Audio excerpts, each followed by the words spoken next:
Malam itu, hujan turun dengan derasnya. Angin berhembus kencang, membuat dedaunan di luar jendela bergoyang liar. Di sebuah rumah tua di pinggiran desa, Nina duduk termenung di ruang tengah. Tangannya memegang cangkir teh hangat, namun pikirannya melayang jauh. Rumah itu baru saja diwariskan kepadanya oleh almarhum neneknya, seorang wanita tua yang dikenal penyendiri. Di tengah ruang itu, terdapat sebuah boneka kayu yang aneh. Boneka itu memiliki rambut keriting berwarna hitam, wajahnya dicat dengan ekspresi tersenyum lebar. Namun matanya terasa seperti menatap langsung ke jiwa siapapun yang memandangnya. Boneka itu ditemukan Nina di sebuah lemari tua di kamar neneknya. Entah kenapa, ia merasa boneka itu memiliki daya tarik tersendiri, meski sedikit menyeramkan. Kenapa nenek menyimpan boneka ini? Gumam Nina pada dirinya sendiri. Saat jam berdentang menunjukkan pukul 9 malam, Nina merasa matanya mulai berat. Ia meletakkan cangkir teh di meja dan memutuskan untuk pergi tidur. Namun, saat ia beranjak, terdengar suara aneh. Suara itu seperti bunyi kayu berderak, pelan tapi jelas berasal dari ruang tengah. Nina berhenti melangkah dan berbalik. Matanya langsung tertuju pada boneka kayu itu. Rasanya seperti boneka itu bergeser dari posisi semula. Mungkin aku hanya lelah, pikir Nina, mencoba meyakinkan dirinya sendiri. Ia mematikan lampu ruang tengah dan berjalan menuju kamar. Tapi ketika ia hampir sampai di tangga, terdengar suara berbisik. Suara itu kecil, hampir seperti desahan, namun jelas terdengar, "Nina." Nina tertegun. Dadanya berdebar kencang. Ia menoleh ke ruang tengah, namun tidak ada apa-apa. Hanya keheningan dan bayangan gelap dari perabotan rumah. Dengan langkah tergesa, ia berlari ke kamarnya dan mengunci pintu. Pagi harinya, Nina mencoba melupakan kejadian semalam. Mungkin itu hanya imajinasinya. Tapi ketika ia turun ke ruang tengah, sesuatu membuatnya merinding. Boneka kayu itu kini berada di lantai, berdiri tegak seperti sedang menari. Tangannya yang sebelumnya kaku kini terangkat ke udara, dan salah satu kakinya berada dalam posisi terangkat, seperti seorang penari balet. Apa-apaan ini? Nina bergumam sambil mundur beberapa langkah. Ia yakin boneka itu tidak berada dalam posisi seperti itu semalam. Dengan hati-hati, Nina mengambil boneka itu dan mengembalikannya ke posisi semula di atas meja. Ia mencoba mengabaikan perasaan aneh yang menyelimutinya dan melanjutkan aktivitas harian. Namun, sepanjang hari, pikirannya terus terganggu oleh boneka itu. Ketika malam tiba, Nina memutuskan untuk mencari tahu lebih banyak tentang boneka tersebut. Ia membuka lemari tua neneknya, mencari-cari sesuatu yang mungkin menjelaskan asal-usul boneka itu. Di sudut lemari, ia menemukan sebuah buku tua dengan sampul kulit yang sudah usang. Buku itu berisi tulisan tangan neneknya. Di salah satu halaman, terdapat catatan tentang boneka itu. Boneka penari, tulis neneknya, dibuat oleh seorang pengrajin kayu pada abad ke-19. Boneka ini dipercaya memiliki roh seorang gadis kecil bernama Sari, yang meninggal secara tragis di rumahnya. Boneka ini akan menari setiap kali ada ancaman di rumahnya. Nina merasa bulu kuduknya berdiri. Ancaman? Apa maksudnya? Pikirnya. Tapi sebelum ia sempat berpikir lebih jauh, terdengar suara langkah kaki dari ruang tengah. Langkah kaki itu terdengar pelan namun teratur, seperti seseorang sedang berjalan-jalan santai.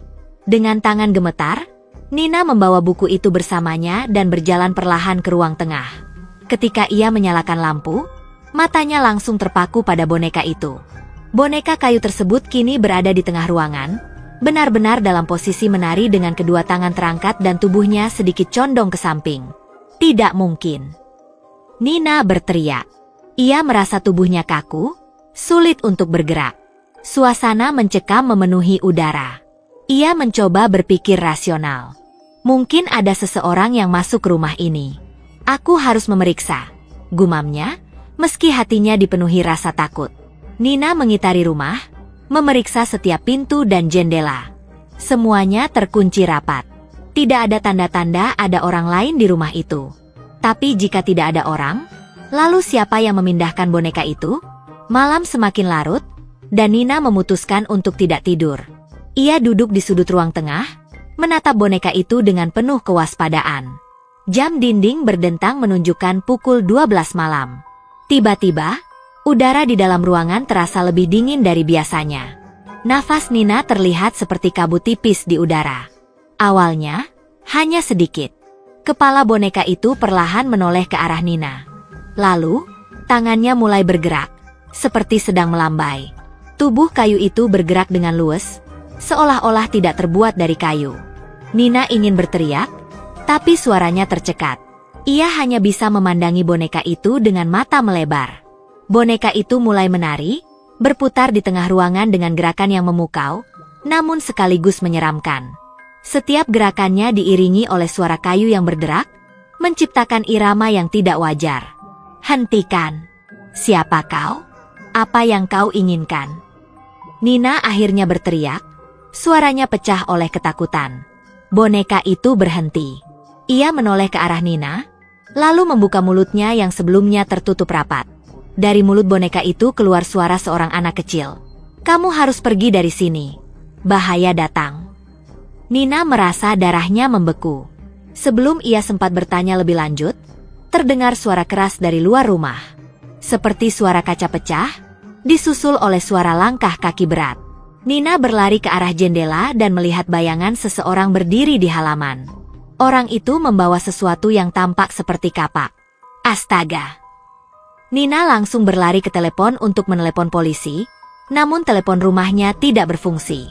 Dengan panik, ia mencari ponselnya, namun benda itu entah kenapa tidak ada di tempatnya. Ketika Nina kembali ke ruang tengah, boneka itu sudah tidak ada di tempatnya. Suara langkah kaki terdengar mendekat dari luar pintu depan. Nina merasa jantungnya hampir meledak. Ia meraih sebuah pisau dari dapur dan bersiap di balik sofa. Pintu depan perlahan terbuka. Seorang pria bertubuh besar dengan wajah tertutup masker masuk ke dalam rumah. Tangannya menggenggam kapak yang berkilauan di bawah cahaya lampu. Pria itu melangkah masuk, matanya liar mencari sesuatu. Namun sebelum pria itu sempat melangkah lebih jauh, terdengar suara berderak dari atas kepalanya. Ketika ia mendongak, boneka kayu itu melompat dari atas lemari dan menancapkan sebuah pisau kecil ke leher pria itu. Pria itu terjatuh dengan suara gedebuk keras, darah mengalir deras dari lukanya.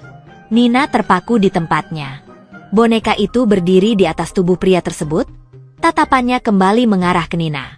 Kau aman sekarang, kata boneka itu dengan suara pelan sebelum kembali ke posisinya semula di atas meja. Nina tidak bisa berkata-kata. Ia hanya duduk di lantai, gemetar hebat, mencoba memahami apa yang baru saja terjadi. Boneka itu telah menyelamatkannya.